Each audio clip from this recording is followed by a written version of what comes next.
Black fungus, जिसे डॉक्टरी भाषा में या मेडिकल साइंस की लैंग्वेज में म्यूकोरमाइकोसिस भी कहा जाता है, एक ऐसा खतरनाक संक्रामक रोग है जो कि सांसों के माध्यम से नाक या मुंह में प्रवेश करता है और धीरे धीरे शरीर के कुछ प्रमुख हिस्सों को ये अपनी गिरफ्त में ले लेता है, जैसे जबड़े, दांत, मरीज की आंख।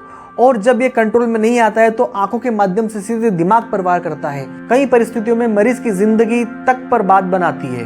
ब्लैक फंगस का इलाज मौजूद है, परंतु इसे सही समय पर पकड़ लिया जाए और डॉक्टरों की सही सलाह ले ली जाए तो इसका इलाज उचित समय पर लेने पर इसमें आराम मिल सकता है। ब्लैक फंगस सामान्यतः ऐसे लोगों को बहुत आसानी से अपनी गिरफ्त में ले लेता है जिन्होंने लंबे समय तक किसी बीमारी को ठीक करने के लिए मेडिसिन का उपयोग किया हो, मेडिसिन का सेवन किया हो।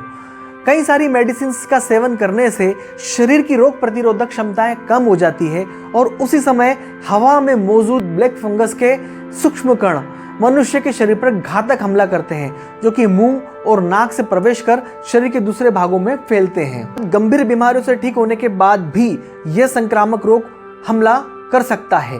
इन बीमारियों में कोरोना वायरस डिसीज का इलाज भी शामिल है। देखा गया है कि लंबे समय तक कोरोना वायरस की दवाई लेने के बाद, कई सारे स्टेरॉइड्स का इस्तेमाल करने के बाद और लंबे समय तक आईसीयू में भर्ती रहने के बाद जब मरीज ठीक होता है, संभावना है कि उसे कुछ समय के बाद ब्लैक फंगस का इन्फेक्शन हो सकता है।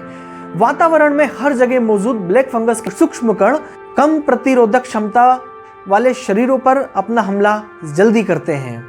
जब मरीज को यह संक्रामक रोग होता है तो उसकी साइनस कैविटी और लंग्स पर यह अपना कुप्रभाव सबसे पहले डालता है। शरीर में जहां यह संक्रामक रोग होता है वहां की त्वचा पर कालापन आने लगता है, वहां की त्वचा काली हो जाती है। हाल ही में Indian council of medical research ICMR ने इसके लिए बहुत ही महत्वपूर्ण दिशा निर्देश जारी किए हैं। जहां पर पानी इकट्ठा होता हो, जहां गीलापन रहता हो, जहां नमी बनी रहती हो, वहां पर म्यूकोरमाइकोसिस के ब्लैक फंगस के इन्फेक्शन होने के खतरे ज्यादा बने रहते हैं।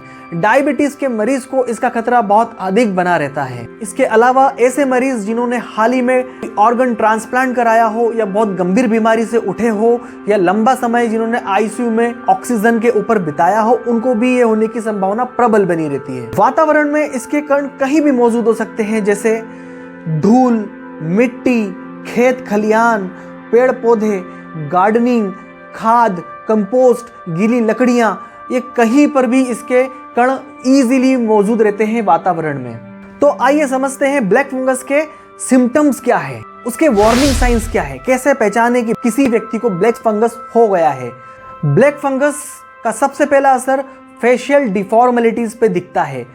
फेस के एक तरफ सूजन आ जाना, अकड़न आ जाना या लालपन पड़ जाना, आंख या नाक के आसपास सूजन आ जाना या लालपन हो जाना, जबड़े में दर्द, दांतों में दर्द या दांत का टूटना, आंखों के आसपास लालपन आ जाना, आंखों में धुंधला दिखना या डबल इमेज दिखना, नाक से कोई भी तरल पदार्थ काला या ब्लडी रूप में, काला या रक्त के रंग में निकलना, नाक या जबड़े की हड्डी का गल जाना, सिर में असहनीय दर्द होना, सांस लेने में तकलीफ होना, चेस्ट में पेन होना या खून की उल्टी होना, ये सब ब्लैक फंगस के सिम्टम हैं। इसलिए अगर गंभीर बीमारी से कोई मरीज उठा है, खासकर कोरोना वायरस डिसीज को भी इसमें शामिल किया गया है, अगर इस तरह की बीमारी का ट्रीटमेंट लेने के बाद में व्यक्ति स्वस्थ होकर घर गया है और कुछ समय के बाद अगर उसकी नाक बंद हो जाए या उसको नाक में अकड़न फील हो, उसको असहनीय दर्द हो, तो शुरुआती तौर पे ही मरीज के केयर करने वाले उसके घर के सदस्य को तुरंत डॉक्टर की सलाह लेनी चाहिए। इसे सामान्य सर्दी या सामान्य नाक बंद होना न समझते हुए सबसे पहले डॉक्टरी सलाह को ले। जानते हैं म्यूकोरमाइकोसिस यानी ब्लैक फंगस के होने के मुख्य कारण। अनियंत्रित ब्लड शुगर, कोई भी हाल ही में की गई ट्रांसप्लांट सर्जरी, लंबे समय तक लिया गया कोई भी बीमारी को ठीक करने के लिए मेडिसिन का उपचार, मेडिसिन का सेवन, लंबे समय तक आईसीयू में ऑक्सीजन के ऊपर भर्ती रहना या मरीज को किसी भी बीमारी को ठीक करने के लिए स्टेरॉइड्स का दिया जाना, शरीर पर कहीं कटा हो या जला हो या छिला हो, वहां से भी वातावरण में मौजूद ब्लैक फंगस के कण शरीर में प्रवेश कर सकते हैं और जब ये शरीर में प्रवेश करते हैं तो वहां की स्किन काली पड़ने लग जाती है।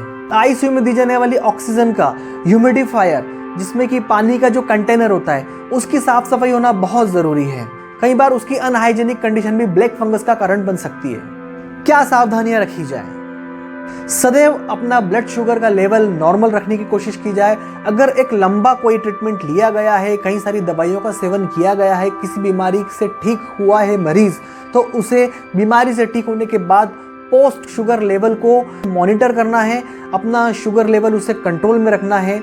जब मरीज भर्ती होता है अस्पताल में, अगर उसे आईसीयू में शिफ्ट करना पड़ता है तो मरीज की हाइजीन का, मरीज की पर्सनल हाइजीन का ख्याल रखा जाए। उसका शरीर गीला ना हो या उसका बिस्तर आसपास का वातावरण गीला ना हो, उसके चेहरे से किसी प्रकार का सिक्रेशन ना होता हो, और अगर होता हो तो उसको साफ किया जाए, उसका ट्रीटमेंट किया जाए। आईसीयू में दी जाने वाली ऑक्सीजन का ह्यूमिडिफायर, जो फ्लो मीटर होता है, उसकी प्रॉपर सफाई, जो वाटर कंटेनर होता है उसकी प्रॉपर सफाई होना बहुत आवश्यक है, उसका हाइजीनिक होना बहुत आवश्यक है।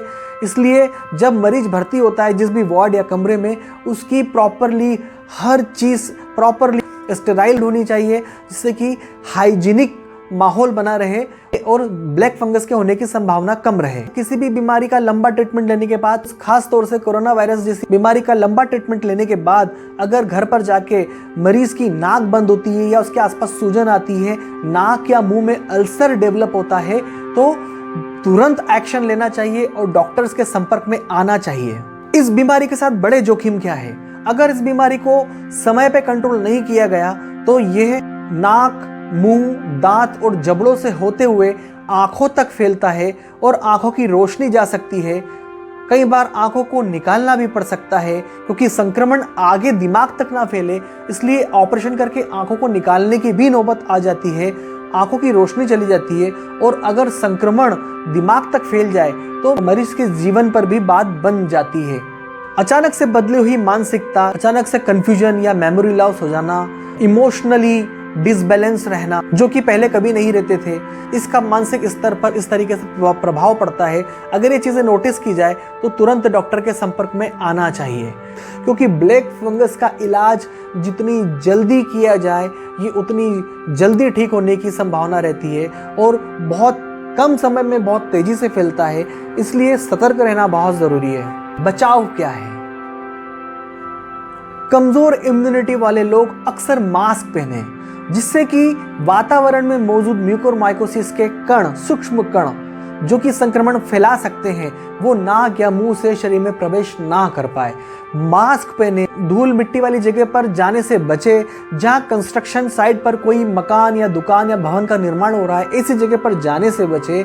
अगर आप गार्डनिंग करते हैं, पेड़ पौधे, खेत खलियान या धूल के संपर्क में अगर आते हैं, तो प्रयास होना चाहिए कि फुल स्लीव्स की शर्ट्स पहने, अपने शरीर को ज़्यादा से ज़्यादा ढक के रखें, शूज़ पहने, ग्लव्स पहने, शरीर पे किसी प्रकार का कट, घाव या जलना ना हो या बर्न ना हो सके।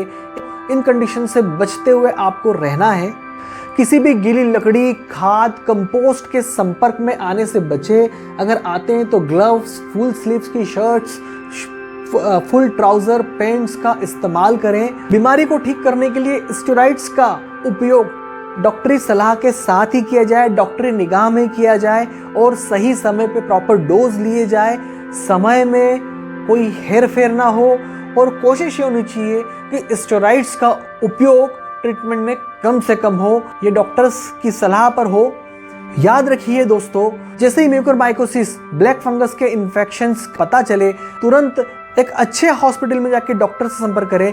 यहाँ हॉस्पिटल का नाम इसलिए लिया जा रहा है क्योंकि म्यूकोरमाइकोसिस का ट्रीटमेंट, ब्लैक फंगस का ट्रीटमेंट डॉक्टरों की एक टीम के द्वारा किया जाए तो बहुत अच्छे और जल्दी रिजल्ट मिलते हैं। डॉक्टर्स की इस टीम में शामिल होना चाहिए microbiologist, internal medicine specialist, neurologist, dentist, ENT, biochemist और सर्जन जरूर इस टीम के सदस्य हो, ताकि शरीर के प्रत्येक पार्ट पर पड़ने वाले प्रभाव को पहले से ही रोक लिया जाए। और अगर प्रभाव पड़ गया है तो हर स्पेशलिस्ट डॉक्टर अपने अपने स्तर पर अपने अनुसार ट्रीटमेंट देकर मरीज को जल्दी ठीक करें। अपनी इम्यूनिटी को बूस्ट करने के लिए ब्रीदिंग एक्सरसाइज करें, जिसमें अनुलोम विलोम और भ्रामरी प्राणायाम को अवश्य शामिल करें, क्योंकि अनुलोम विलोम आपकी बॉडी को इंटरनली प्यूरिफाई करती है, आपकी लंग्स की कैपेसिटी बढ़ाती है और भ्रामरी प्राणायाम आपको मेंटली रिलैक्स रखता है, आप तनाव से मुक्त रहते हैं। योगा आसन करें। रात्रि को आप कंप्लीट 8 घंटे की नींद अवश्य लें, जिसमें रात्रि 10 बजे और सुबह का 4 बजे का समय शामिल होना चाहिए। आप अगर रात्रि को नींद लेते हैं तो कोशिश करें डार्क कमरे में, मतलब अंधेरे वाले कमरे में सोए। रात को जब आप अंधेरे वाले कमरे में सोते हैं तो गुड हार्मोन्स का सिक्रेशन होता है, जो कि आपकी इम्यूनिटी, रोग प्रतिरोधक क्षमता को बढ़ाते हैं।